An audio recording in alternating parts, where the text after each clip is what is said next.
June 1967. Israel startles the world, decisively defeating the armies of Egypt, Jordan, and Syria in just 6 days. It was the war that changed the map and the Middle East balance of power for decades. July 1976, the Israelis dazzled the world again. In a lightning strike, Israeli commandos swoop into Uganda and rescue 103 people held hostage by terrorists. The 6-Day War and the rescue at Entebbe on this edition of the 20th Century.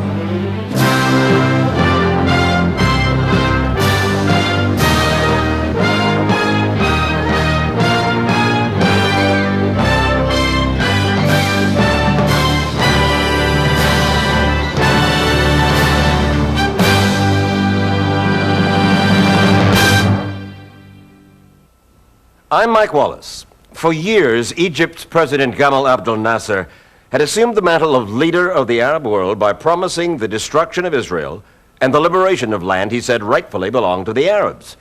But for years, he had failed to back up his words with deeds. Now, in 1967, Nasser, heavily armed by the Soviet Union, seemed ready to make good on his threat. He promised to close the Strait of Tiran, Israel's vital waterway to and from Africa and Asia. This is where the war began, at Ras Nasrani, 20 miles north of Sharm el-Sheikh, overlooking the Strait of Tiran at the head of the Gulf of Aqaba. Not a shot was fired. Instead, on May the 22nd, Gamal Abdel Nasser declared that Israeli ships and foreign shipping bound for Israel could no longer use the strait. It was Egyptian territorial waters, he said. And because Egypt and Israel had been in a state of war, he declared, since 1948, it was Egypt's right of belligerency to deny passage to ships bound for the Israeli port of Eilat, 115 miles up the Aqaba Gulf. To Israel, the blockade was an act of war, an attempt at economic strangulation. Is there anyone question the fact that this is an act of aggression, an act of war against Israel? Much bigger and much more important than any first shot fired. To back up his threats, Nasser placed 100,000 troops and 1,000 tanks on Egypt's border with Israel. The rest of the Arab world joined in, caught in a sudden frenzy of preparation for a holy war. Any nations support for Israel. Any nation that decides to fight Israel's battles against our rights is against us and will become our enemy. Almost overnight, Israel found itself surrounded by Arabs bent on destroying Israel. 250,000 troops, 2,000 tanks, and 700 planes ready for battle. Thousands of Egyptians have gathered to show their support for President Nasser. The crowd has been chanting, "I want to go to Israel. I want to go to Israel." This meeting was extremely warlike, and preparations in Cairo generally are on a similar level. The pressure on Israel grew. Nasser requested the withdrawal of UN peacekeepers from the Gaza Strip. Peacekeepers who had been in place since the last Arab-Israeli war in 1956. And the UN forces folded their tents. They left. According to the Israeli radio, they're saying in the world outside that war in the Middle East could come in a matter of hours. For all these Israeli troops know, that may be right. They've been ready for 2 weeks now, all wound up and waiting. This particular unit is waiting in a kibbutz on the Egyptian border. Like the kibbutz itself, part of Israel's border defenses. The troops waiting and working here only have to look around them to see what they're fighting for. The world expected an Arab attack at any moment. But when the attack came, it wasn't from the Arab side.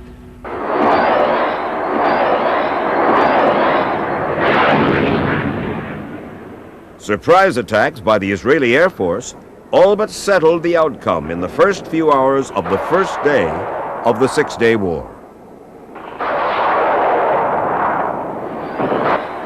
During the daylight hours, the Israeli Air Force struck a devastating blow at the air forces of Egypt, Jordan, and Syria, and Iraq as well. They've destroyed 374 enemy planes and 34 possible.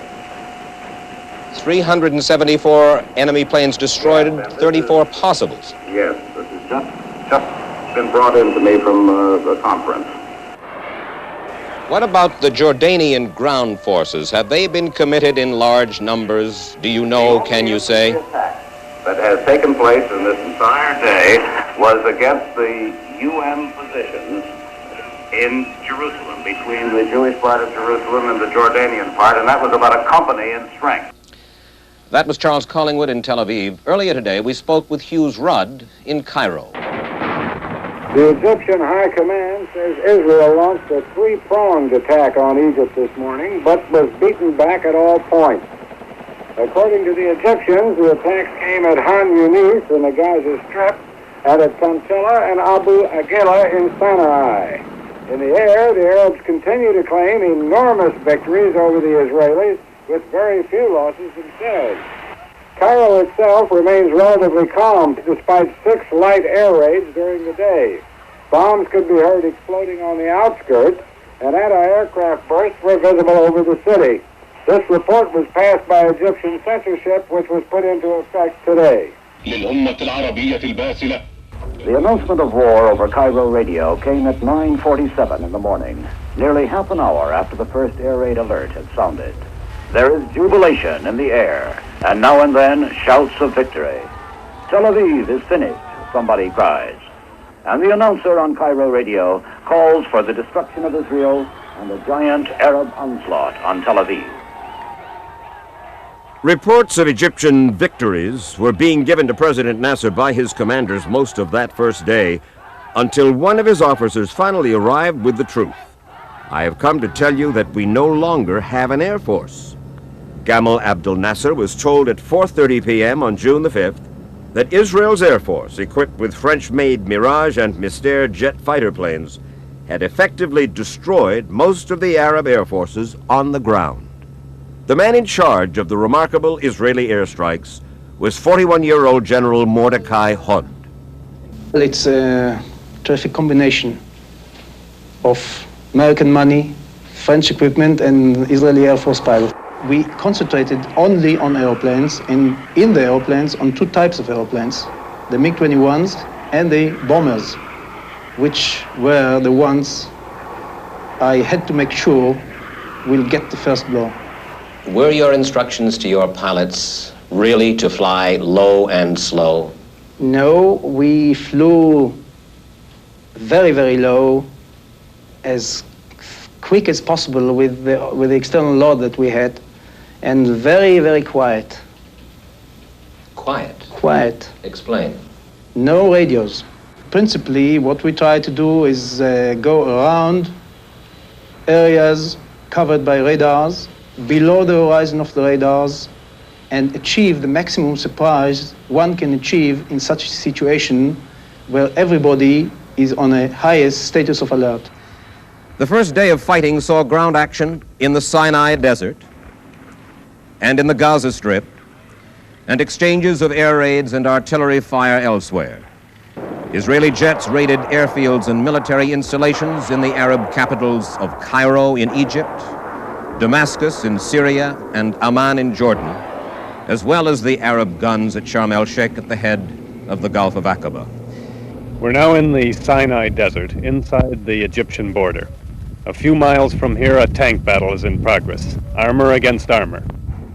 These are Egyptian tank officers captured in the Sinai Desert. One was wounded, and all showed some signs of the battle they had been in. One thing is certain: the Israeli forces are acting as if the possibility of air attack on their supply column did not exist. For a whole day now, not a single Arab plane has struck at this column, and Israeli officers say they would not move in such concentrated fashion unless they were certain there would be no significant attack. Israel appears to be mounting a quick succession of victories. In the Gaza Strip, the Israelis captured the town of Khan Yunis, cutting off thousands of troops of the Palestine Liberation Army.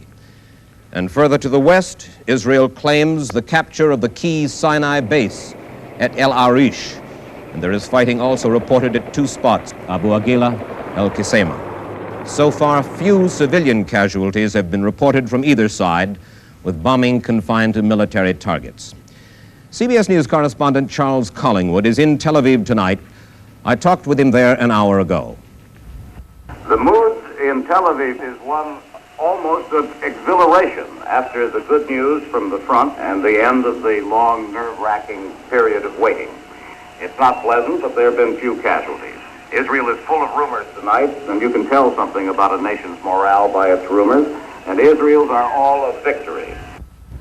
There is a question, I would think, of what the Israeli intentions are. A quick ceasefire, would that be their line?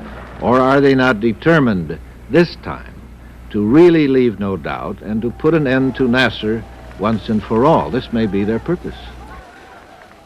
With the Arab air forces crippled, Israel turned its focus to the ground war. 5 Israeli divisions against 14 Arab divisions. Formidable odds. Yet in just 5 more days, the state of Israel would turn the Middle East upside down. The Sinai Peninsula. 3 full-strength Israeli divisions strike west against the 7 divisions of the Egyptian army. Gamal Abdel Nasser has 900 tanks deployed in the Sinai. A brilliant end run north by Israeli General Israel Tal puts his forces behind the Egyptians. The first death blow has been struck. And all along the front, the Israelis are on the move. It is no rout. The battles are fierce and some of them prolonged, but the Israeli forces never stop. They roar on past obscure places with names like El Arish, Sheikh Zewedi, Girardi, leaving in their wake a funeral pyre of Egyptian arms and men. This is a graveyard of Egyptian tanks, trucks, and hopes, deep inside Egypt on the road to the Suez Canal. It's a fair example of what's happened to $500 million worth of military equipment the Russians gave President Nasser to play with. The central Israeli thrust across the Sinai Peninsula to the Suez Canal is along this road, a road the Israelis took in the 1956 Sinai campaign. The more personal debris of war, and the dead, corrupting under a blazing sun in a desert through which the biblical children of Israel wandered for 40 years. General Avram Yoffi was 54 years old in 1967, commander of a tank division in the Sinai. I was just sneaking, shall we say, or penetrating in among the dunes where not many people thought that armored division can cross, but we proved it. And only in the late morning, we struck with the air, they turned tail, and we started following them, running after them. This is the most important thing. Don't lose your contact with the enemy. And this we did day and night. You see, the Arabs can lose 1 war, 2 wars, 3 wars even. Nothing happens to them, not much. But we can't lose even once. I took quite a lot of prisoners, and then I found out that I was short on supplies, as food as water, and told them to go back home because I couldn't keep with so many. And the prisoners didn't believe their eyes, and they thanked me, and they just walk on. Israeli ground forces had overrun the entire Sinai Peninsula, including Sharm el-Sheikh, and by Wednesday, June 7th, they had advanced to the Suez Canal.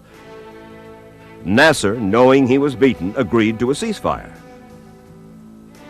Meanwhile, 15 miles offshore, Israeli planes and torpedo boats struck an American communication ship, the USS Liberty, inflicting heavy casualties.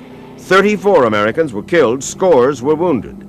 The government of Israel called the bombing an accident, and the U.S., not wanting to make a bad situation worse, accepted the Israeli version. The Liberty is still a floating coffin.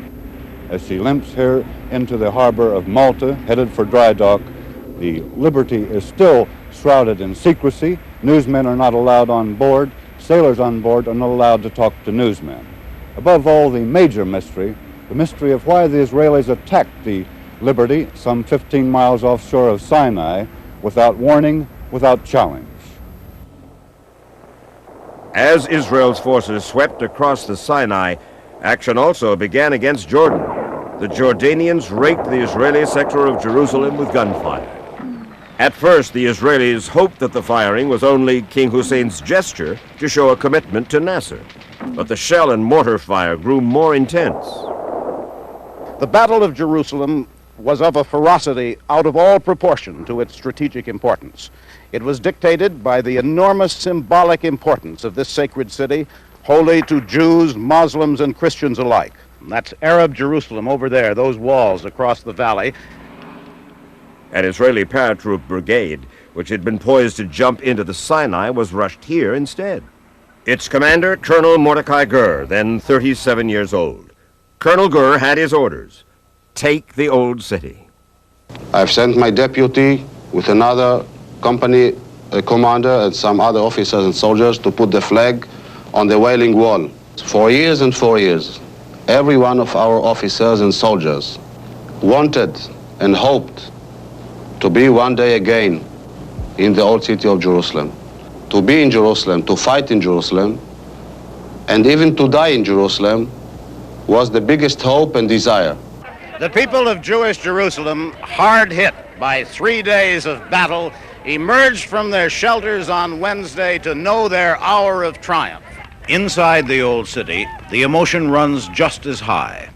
Every Israeli soldier who can makes for the Wailing Wall, the holiest place of Jewry, from which Jews have been barred now for almost 20 years. But not all the Israeli troops in Old Jerusalem have time yet for prayer. There are still snipers to be rooted out and prisoners to be rounded up. In any battle for Jerusalem, there is inevitably enormous concern for those holy places which are sacred to so many people of different religions. The Israeli forces obviously took great pains, and therefore some risks, to safeguard the holy places. All these people have heard the news of Israel's smashing victories in the Sinai and elsewhere, but for them, the greatest victory in the Arab-Israeli War of 1967 will always be the victory of Jerusalem. Charles Collingwood, CBS News, Jerusalem. Despite the emotion of the Jerusalem victory, the key to military success against Jordan came when an armored brigade under Colonel Uri Ben-Ari swept east from Tel Aviv and drove straight on to Jericho. And that was it for Jordan. The west bank of the Jordan River was in Israeli hands. Our armed forces fought a heroic battle. The losses were tremendous, but we continued to face the onslaught in the best possible manner. The battle was waged against us mainly from the air. We are, needless to say, disappointed. Next, Syria. 2 Israeli brigades, 1 armor, 1 infantry, attacked straight up through the foothills of the Golan Plateau. Just a few hours ago, Syrian defenders were directing the defense of their frontier from this command post, but then Israeli jets came in and so did the artillery, and then the troops followed. Israeli jets at dawn began pounding away at the Syrian position. This was one of the last pockets of Syrian resistance along the frontier, but it was tough. After an all-day fight, the command post fell.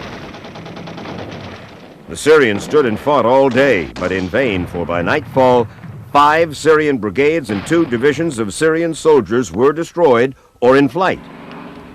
There was a report of a fierce battle 15 miles north of the Sea of Galilee in Syrian territory, with the Syrians using heavy machine guns and Russian-built rockets on invading Israeli troops. At times, the columns of men and equipment stretched along the border road for miles.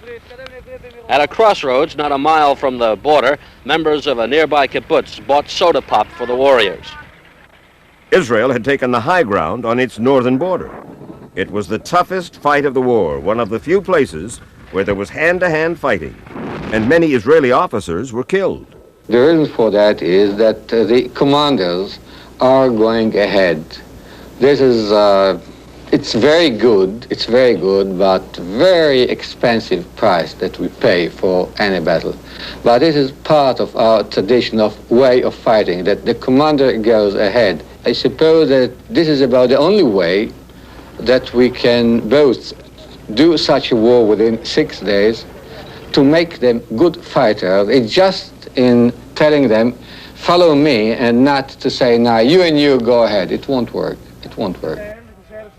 While the flamboyant Diane got the headlines, the architect of the military victory of 1967 was the taciturn chief of staff, then 45 years old, General Yitzhak Rabin. We always said that one of our advantages as armed forces, that we know beforehand where and against whom we are going to fight. We carried out field exercises in terrain which is familiar to the terrain in Sinai for studying how everything behaves in such conditions. And we have learned their system of defenses very well beforehand. Brigadier General S.L.A. Marshall, Slam Marshall, was a CBS News military consultant in 1967. And there are one or two points that I'd like to clear up that I believe that you know something about. One is about the number of Israeli planes left behind to cover Israel at the time of the first air strikes on Monday morning. Well, there were 12 planes left behind to cover the whole state of Israel.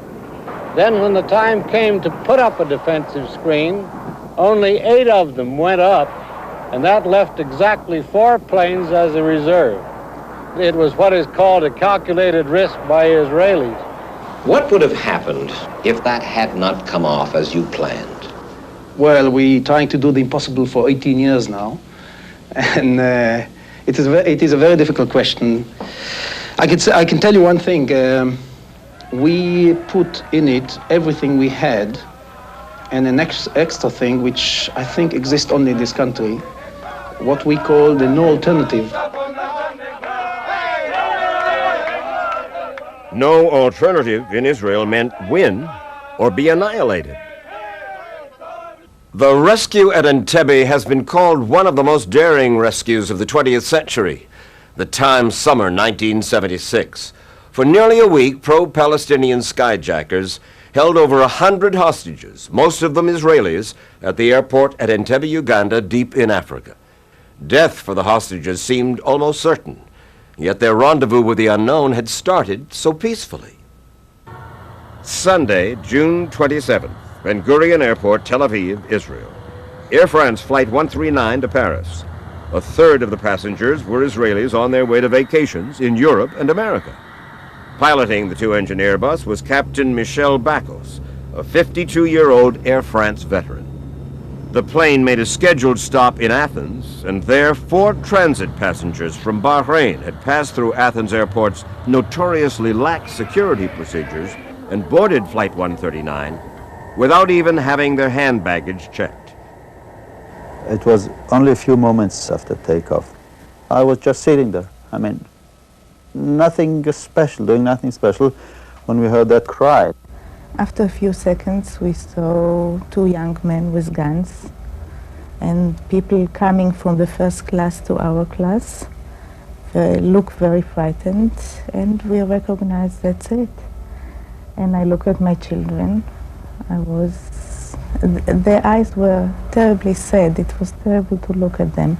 I was so afraid that they took from me my child, and instinctively I took him and I put him under the chair. And he didn't say any word. He was laying under those seat about 2 hours. I saw these 2 young fellows who were later called Comrade number 39 and number 50, and towards the end of the trip they were called Ali and Khaled. 2 young people running after each other and shrieking terribly. First I thought they were just fighting among themselves, but straight after that we heard a voice in English with a German accent, not a very heavy German accent, and he said that he's the new captain. The 4 hijackers, led by Wilfried Börse, a German who turned out to be a member of the notorious Baader Meinhof anarchist gang, ordered Captain Bacos to head southwest and land in Libya. The plane, with the passengers held hostage on board, spent 6 hours on the ground at Benghazi airport. One of the passengers, a pregnant nurse, was released. And then the plane headed south for a destination the hijackers had selected in advance and which they finally reached at 3 o'clock the next morning, Entebbe, Uganda. We were relieved to be off the plane because we felt safer on the ground than had one of them gotten nervous and started shooting or tossed a hand grenade, even by accident in the air. We had no chance. So at least on the ground we felt a little safer. We just passed between a row of Ugandan soldiers pointing their guns at us. And we came into this terminal building, which we saw that was disused, slightly dirty and dusty. This was the busy terminal at Entebbe Airport, filmed in the early 1970s by the head of the Israeli military mission in Uganda. This building was abandoned when a new terminal was built. It became the dusty, overcrowded, reeking home of the hostages. In Israel, on Monday, there was still no clear idea of what the hijackers wanted.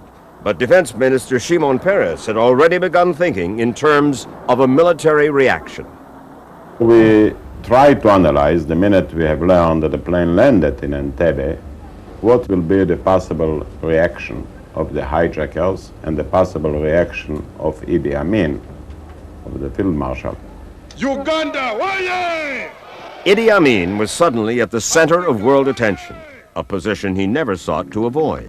With an ego as big as his body, Amin had ruled Uganda since 1971 as a virtual dictator, applauded by some Africans, ridiculed by others. From 1967 to 1972, the Israelis had provided Uganda with aircraft and weapons and had trained its armed forces. When the Israelis had turned down Amin's request for phantom jets, which he said he needed to attack neighboring Tanzania, his honeymoon with Israel ended abruptly. Now Amin embraced the Palestinian cause with the same enthusiasm with which he had once supported Israel. He tried to give us the impression that he was playing middleman, that he was caught in this between the hijackers and the governments involved, and that he was trying to negotiate for our lives. We knew very well that he was a part of it all, or we would not have been there in the first place. Why are you so sure he was a part of it? Because there were troops, Uganda troops, waiting to guard us when we arrived. Sometimes it was hard to refrain from smiling, even under the circumstances. Each time he visited us, he had a different attire. The second day, he had some kind of a Tyrolean hunting outfit with a little feather stuck in the hat, which was blown away by his helicopter propeller later on.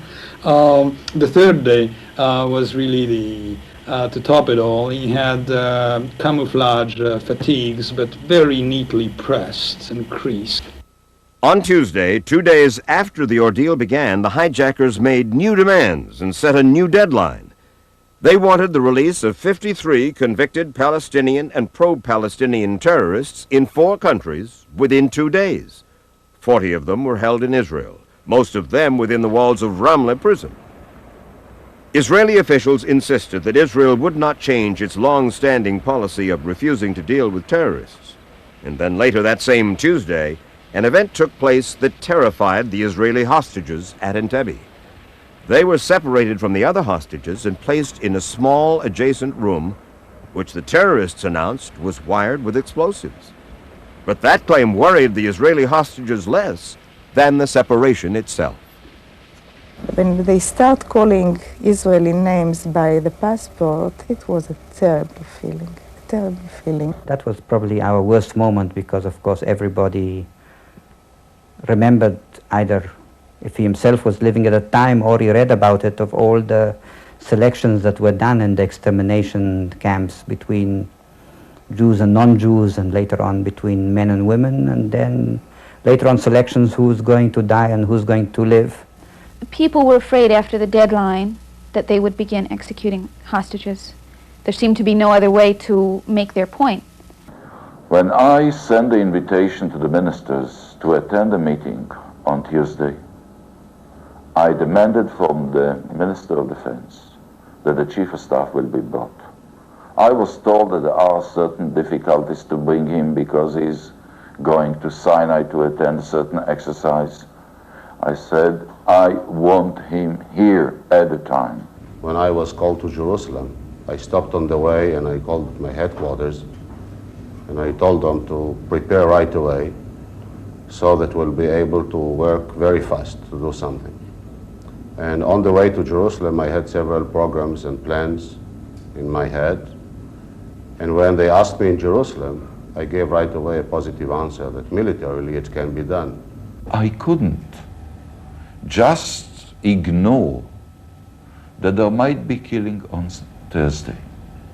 Therefore, on Wednesday evening and Thursday morning, I turned to the Chief of Staff. I asked him, do you have even the slightest hope that you would be able to carry out military action on Thursday? And the answer was no. I would not recommend anything for Thursday and at least Thursday. But by Thursday, public opinion in Israel was turning against their government's refusal to negotiate for the release of the hostages.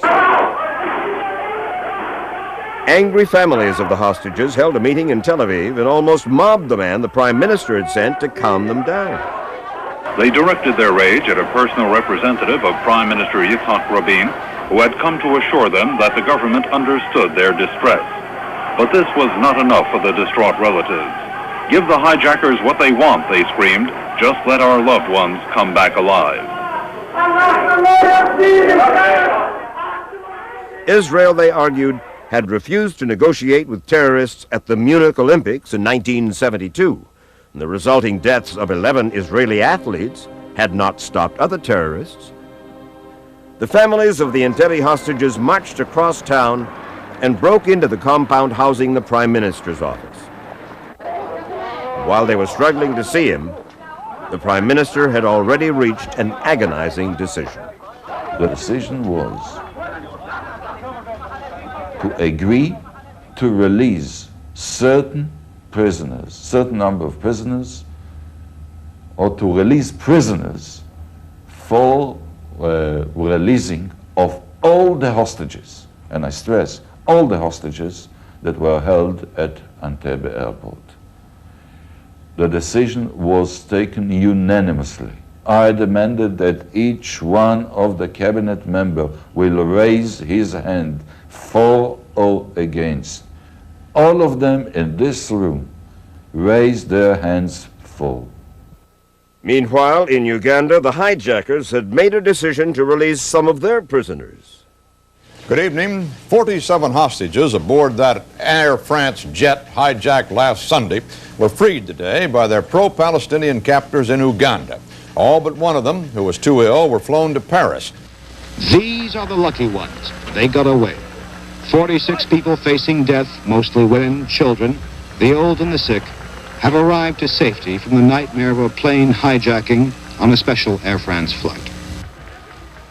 The hijackers began to release the elderly, the ill, non-Israeli hostages to increase pressure on the Rabin government to yield to their demands. But it had the opposite effect, for the released hostages reported that the transit lounge where the hostages were kept was not wired with explosives, and that the terrorist security seemed lax. The Israelis tilted toward a military strike to free the remaining hostages, but they still kept up the pretense of negotiation. The government named special deception teams to create the impression that Israel had no choice but to deal with the hijackers.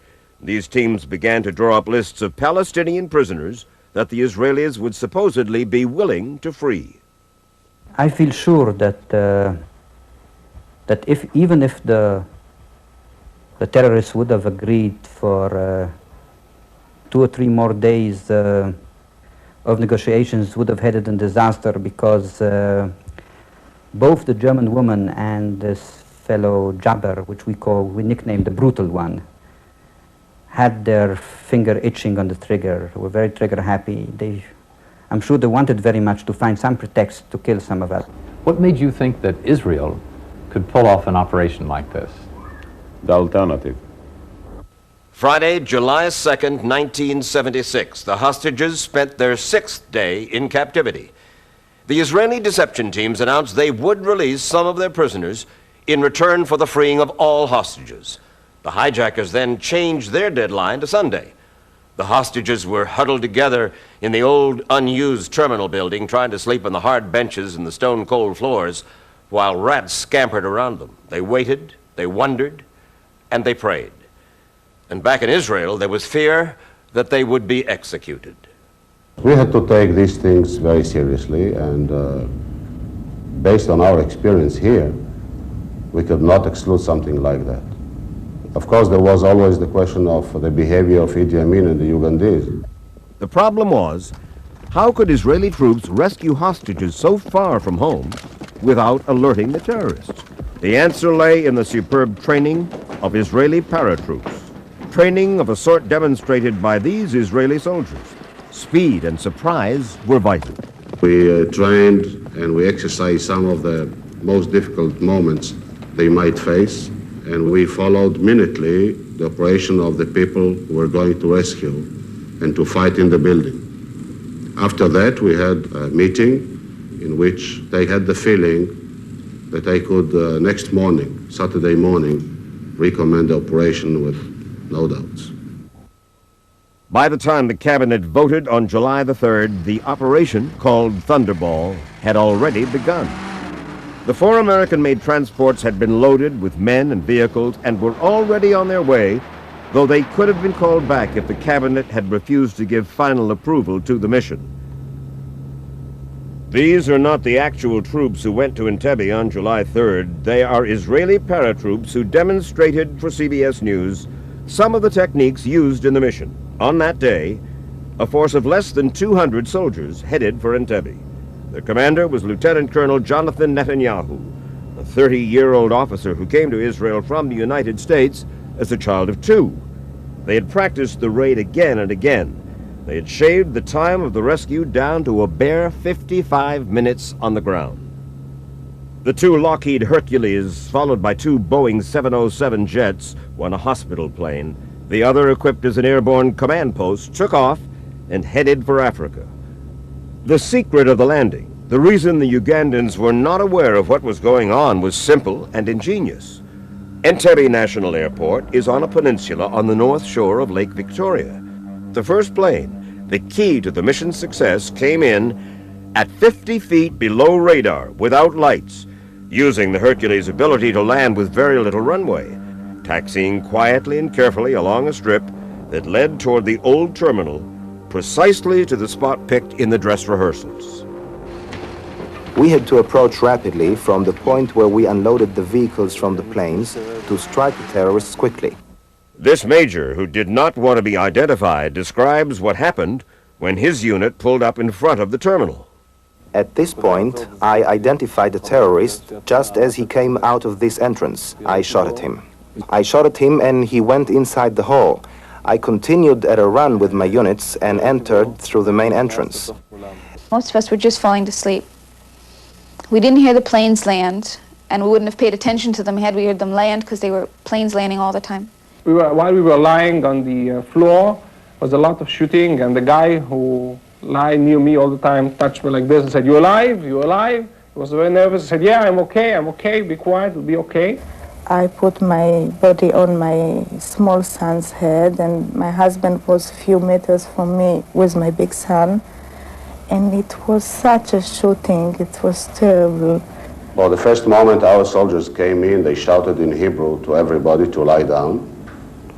Unfortunately, some of them did not obey so much because maybe of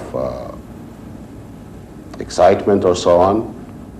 And they got up in the middle of the exchange of fire. And that's how they were hit. Simultaneous with my action inside the terminal with the hostages, another unit broke into the room on the right, and there the unit identified 3 terrorists. They identified them, and they shot them. General Dan Shamron was the mission commander. After eliminating the terrorists, we had to create a situation in which the area will be relatively quiet. That was actually the point where about 20 Ugandans, perhaps a few more, were killed. Immediately after we eliminated the terrorists and all the units notified me that they had finished working inside the terminal, I tried to take the hostages out. I saw one soldier, Yemeni, very small. He holds a gun which was twice bigger than he was. And he was talking to us in Hebrew, and he said, "Are you all right?" We said, "Yes, we are." And he said, "We came to take you home." And I said, "Home? Are you crazy? How come?"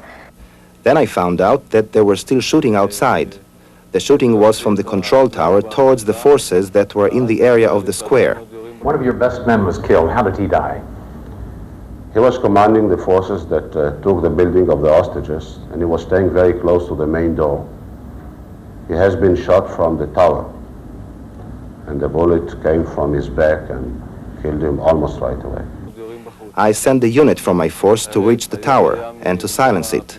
Immediately after the silencing of the control tower, I informed the plane that it could come nearer, and we informed the hostages that they could start moving after us in the direction of the plane. And then we went towards the exit, and we were told, we're going to take you now to an airplane who's going to take you back home. I still didn't believe that we are going to make it. I said, how can you take off here in Uganda? And they calmed us, the soldiers. They were wonderful.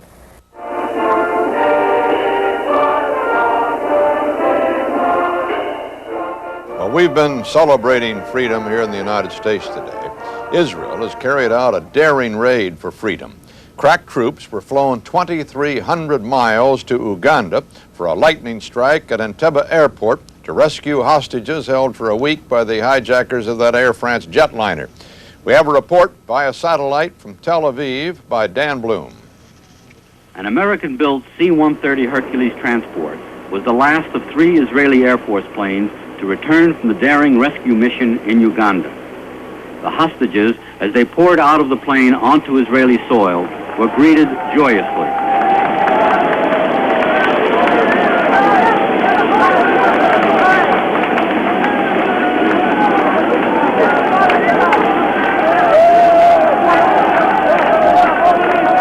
Their 6-day ordeal as prisoners of the Palestinian hijackers over at last. It was over. They renamed Operation Thunderball Operation Jonathan in honor of Lieutenant Colonel Jonathan Netanyahu, who was the only Israeli soldier killed.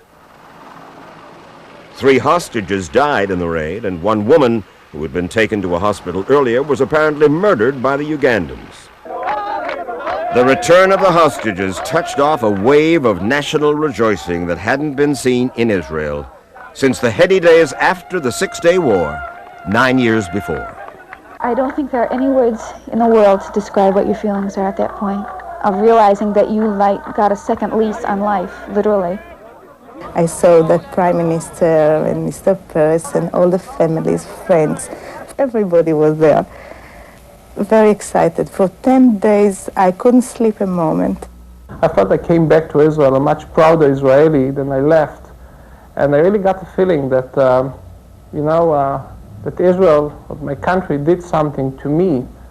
And I really have a feeling now, as President Kennedy said once, don't ask what you can do, what your country can do for you, because for me, country gave me back my life. It was a mission, I think, that belongs to all the people, not only in Israel, but all the people around the world who care about freedom. This was their operation. We, in a way, had the privilege of carrying it out. With the stunning success of their military forces, Israel gained new respect from both friends and enemies, for, like it or not, Israel had done what it set out to do. With the 6-day war, the nation was saved from an enemy sworn to destroy it.